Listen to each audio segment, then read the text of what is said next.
हमारा YouTube channel Rajeshwar Bhatt commerce class.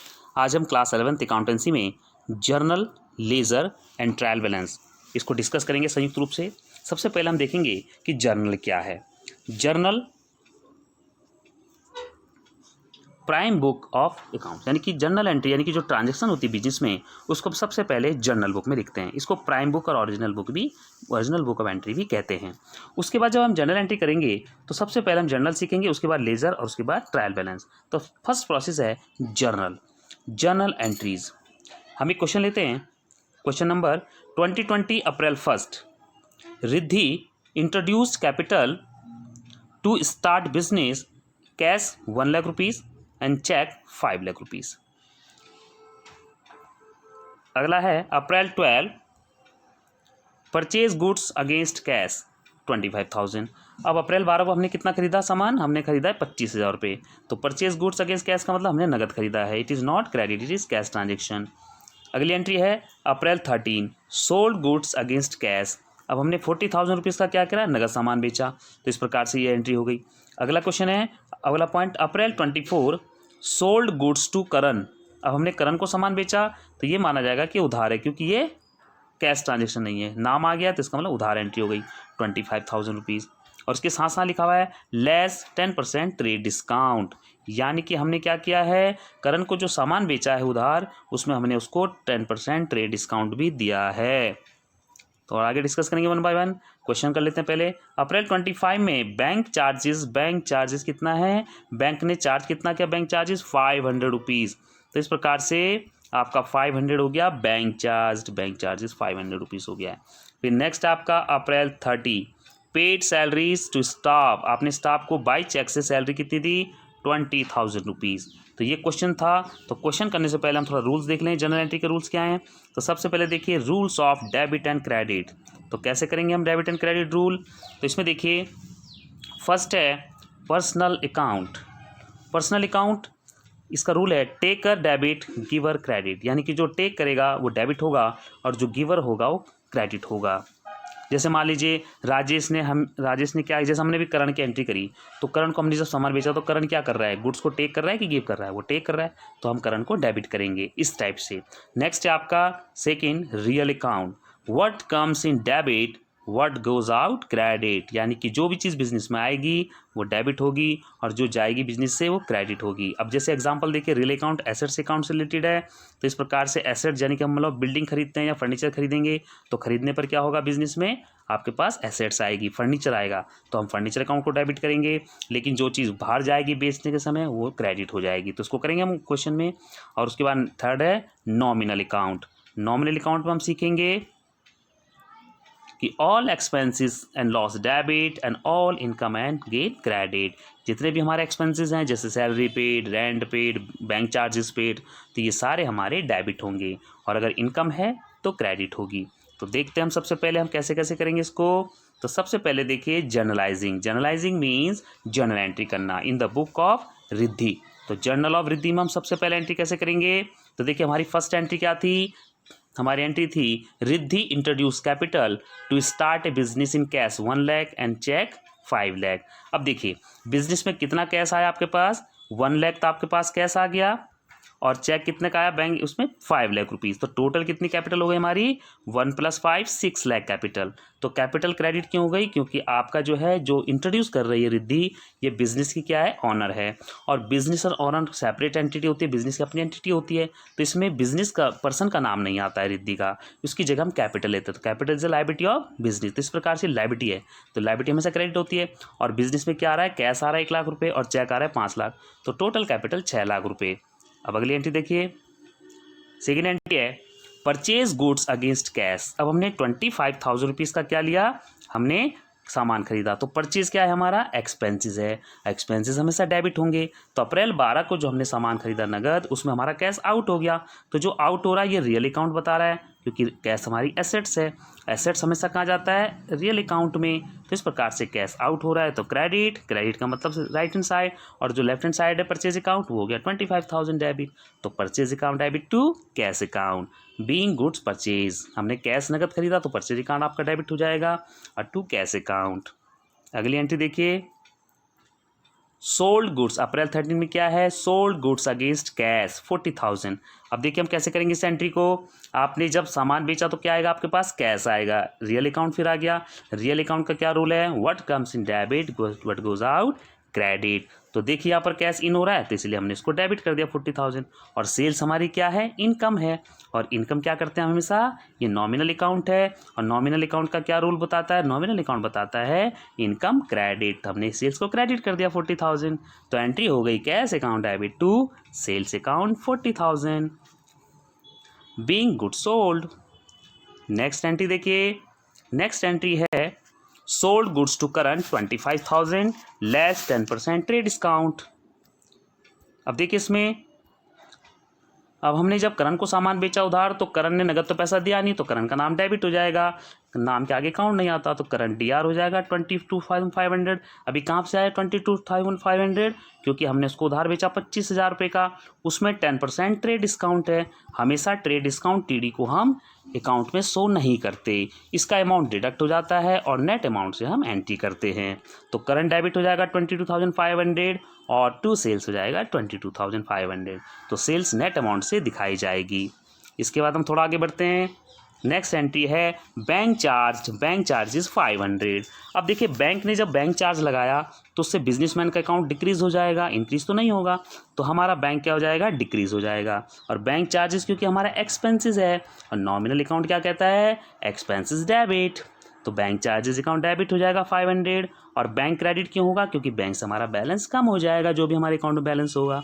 इसलिए entry हो जाएगी bank charges account debit to bank account.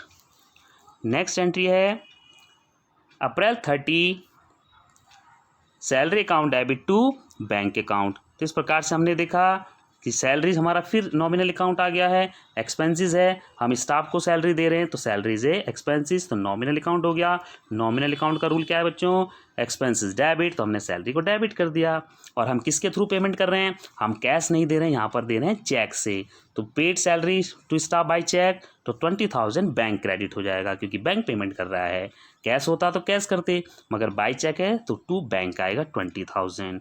तो इस प्रकार से हमने सारी जर्नल एंट्री करी है। अब हम जर्नल एंट्री के बाद जो नेक्स्ट प्रोसेस करेंगे वो करेंगे पोस्टिंग। और पोस्टिंग किस में करेंगे, लेजर अकाउंट। जर्नल एंट्री से जितने भी अकाउंट्स की हमने जर्नल एंट्री की है उनमें जितने अकाउंट्स आए 1 बाय 1 हम सारे अकाउंट्स बनाएंगे। और वो किस में बनेगा, वो बनेगा आपका लेजर, यानी कि लेजर में सारे इंडिविजुअल अकाउंट बनाए जाते हैं। पोस्टिंग कहते हैं उसको। पोस्टिंग का मतलब जैसे हमने अभी जर्नल एंट्री करी तो उसमें से जितने भी अकाउंट हैं इंडिविजुअल सबके अकाउंट बनेंगे, cash, capital, bank charges, salary, current, इन सब के अकाउंट्स बनेंगे। अब फॉर्मेट क्या है इसका, देखिए फॉर्मेट में क्या है कि इसका डेट का कॉलम बनेगा सबसे पहले, date of transaction. Second particulars बनेगा, उसमें आप उस अकाउंट का नाम लिखेंगे जो दूसरा अदर अकाउंट आया होगा। जैसे हम कैश अकाउंट बनाएंगे तो कैश के साथ अगर कैपिटल है तो कैपिटल यहाँ पर लिखा जाएगा। उसके बाद जनरल फोलियो लिखा जाएगा यहाँ पर। उसके बाद आपका अमाउंट आ जाएगा। सेम इतने कॉलम आपके क्रेडिट साइड में बनेंगे, date, date of transaction, particulars, journal folio और रुपीज़। लेज़र में जनरल फोलियो आता है और लेज़र में जनरल फोलियो और लेज़र जर्नल में लेज़र फोलियो। तो इस प्रकार से हमने सबसे पहले अकाउंट बनाना है कैश अकाउंट। अब देखिए कैश अकाउंट में कैसे हमारी एंट्री आई। हमने कैश अकाउंट की क्या एंट्री की थी, हमने कैश एंट्री की अकाउंट की थी cash account debit to capital account. अब हम इसमें देखो कैसे करेंगे। कैश अकाउंट हम बना रहे हैं, कैश अकाउंट में कौन सी साइड है, डेबिट साइड है, तो हम डेबिट साइड में जाएंगे। और उसके साथ दूसरा अकाउंट कौन सा अटैच है, कैपिटल अकाउंट, तो हम डेबिट में to capital 1 lakh rupees add कर देंगे।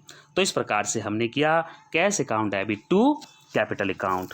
इसके साथ साथ हमारा एक एंट्री और थी purchase account debit to cash. अब जब हमने परचेज़ किया तो कैश कहाँ पर है, आउट हो रहा है, तो जब कैश आउट होगा तो कैश क्रेडिट हो जाएगा।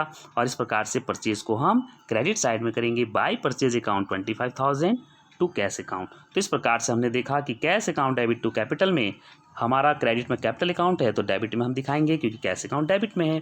और जब कैश अकाउंट क्रेडिट में है तो क्रेडिट साइड में जाएंगे और बाय परचेज लिखेंगे। अब नेक्स्ट एंट्री क्या थी कि cash account debit to sales. और जब cash account debit to sales है तो टू की एंट्री हम लिख देंगे डेबिट साइड में, टू सेल्स 40,000। तो इस प्रकार से कैश अकाउंट में हमारे पास कैश अकाउंट डेबिट में कितनी जगह है, 2 जगह पर है, एक कैपिटल और एक सेल्स। तो इस प्रकार से 1,40,000 हमारा डेबिट बैलेंस है कैश का। उसमें से हमने एक परचेजिंग करी 25 की, तो हमारा कितना बैलेंस बचा 1,15,000 रुपये। तो इस प्रकार से हमने कैश अकाउंट प्रिपेयर किया। अब अगला अकाउंट देखते हैं, बैंक अकाउंट। अब बैंक अकाउंट में देखिए हमने क्या क्या किया। बैंक अकाउंट में हमने सबसे पहले एंट्री की थी cash account debit, bank account debit to capital.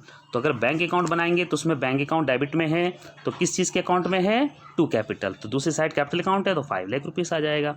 जबकि हमने उसमें क्या क्या पे किया, हमने बैंक चार्जेस पे किया 500 रुपीज़, हमने सैलरी पे की बाई चेक, तो बैंक अकाउंट आपका क्रेडिट हो गया था, तो क्रेडिट साइड में सैलरी आ जाएगी। और बाकी 5 लाख रुपीज़ में से हम घटाएंगे 20,500, तो दोनों को घटा के कितना बचेगा 4,79,500।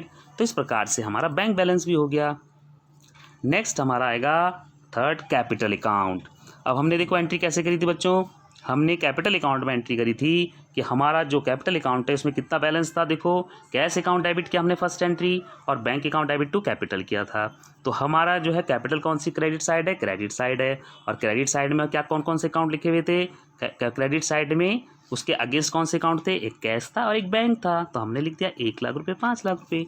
टोटल कैपिटल हो गया 6 लाख और बैलेंस हो गया 6 लाख। इसके बाद हम और आगे बढ़ेंगे। फिर हमारे पास आता है परचेज अकाउंट। परचेज अकाउंट में हम क्या करेंगे बच्चों, परचेज अकाउंट में हमने देखा कि cash account debit to purchase account था। तो परचेज कौन से साइड था आपका, डेबिट साइड, और डेबिट साइड के अगेंस्ट कौन से अकाउंट था, टू कैश। तो हमने टू कैश लिखा 25,000 और बाकी बैलेंस आ गया, और कोई एंट्री है ही नहीं। इसी तरीके से हम फिर आगे चलेंगे, सेल्स अकाउंट बनाएंगे। सेल्स अकाउंट आपका इनकम है, और सेल्स अकाउंट में आपने क्या एंट्री करी थी, cash account debit to sales. तो इस प्रकार से हमने क्या किया, जो डेबिट में एंट्री थी कैश अकाउंट उसको हमने क्रेडिट कर दिया, और सेल्स अकाउंट आपका बन ही रहा है। और करण को हमने कितना सामान बेचा, 22,500 का। तो इस प्रकार से हम क्या करेंगे, इस प्रकार से हमारा 22,500 हम करण को क्रेडिट कर देंगे सेल्स अकाउंट में। तो क्या हो गया, हमारा टोटल हो गया 62,500 हमारा सेल्स बैलेंस आ गया, जो हम बाद में ट्रायल बैलेंस में कैरी आउट ट्रांसफ़र करेंगे। अगला सवाल है, अगला अकाउंट है करंट अकाउंट। अब करंट अकाउंट में देखो कैसे बनाएंगे। करंट अकाउंट की एक ही एंट्री थी, current account debit to sales. अब करंट अकाउंट कौन सी डेबिट साइड में था, और उसके अगेंस्ट कौन सी एंट्री थी, क्रेडिट में सेल्स। तो हमने लिख दिया करंट अकाउंट टू सेल्स, और यही बैलेंस हो गया करंट का 22,500। इसके बाद हमारा नेक्स्ट है बैंक चार्जेस अकाउंट एंड। तो बैंक चार्जेस में एक ही एंट्री थी, बैंक चार्जेस अकाउंट डेबिट में था और टू बैंक था, तो टू बैंक हमने कर दी डेबिट साइड में। तो जो भी अकाउंट हम बनाएंगे लेजर में, अगर वो डेबिट साइड में है तो जो भी क्रेडिट साइड की एंट्री होंगी वो डेबिट में ही लिखी जाएंगी। बैलेंस आ गया 500। और लास्ट है सैलरी अकाउंट। सैलरी अकाउंट में हमने क्या किया बच्चों, सैलरी अकाउंट हमने किया salary account debit to bank, क्योंकि चेक से पेमेंट किया।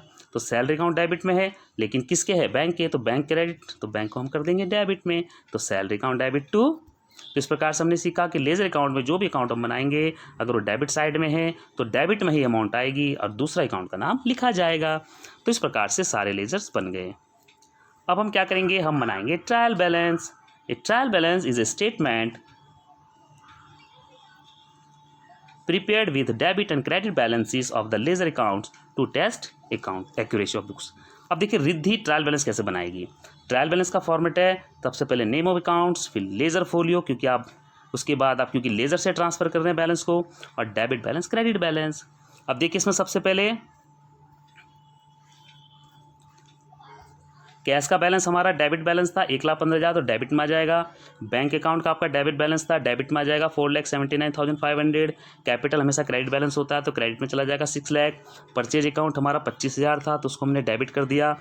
इसके बाद हमने देखा कि हमारा सेल्स अकाउंट था इनकम, तो क्रेडिट कर दिया हमने 62,500। उसके बाद करंट का हमारा डेट जो कि डेटर्स है उसका डेबिट बैलेंस था 22,500। बैंक चार्जेस था 500 रुपये और सैलरी थी 20,000 रुपये। तो इस प्रकार से जब हमने टोटल किया तो हमारा टोटल इक्वल आ गया 6,62,500। तो इस प्रकार से हम जर्नल एंट्री से लेज़र में पोस्टिंग करते हैं और लेज़र से हम उसके बाद क्या करते हैं, उसके बाद ट्रायल बैलेंस बनता है और ट्रायल बैलेंस के बाद हम क्या करेंगे, उसके बाद अकाउंट्स कंप्लीट हो जाता है। अगर ट्रायल बैलेंस इक्वल आ गया तो समझ लीजिए आपका सवाल करेक्ट है। तो debit balance is equal to credit balance. Okay, तो इसको लाइक करें, सब्सक्राइब करें और नेक्स्ट क्वेश्चन के साथ नेक्स्ट आएंगे। थैंक्स।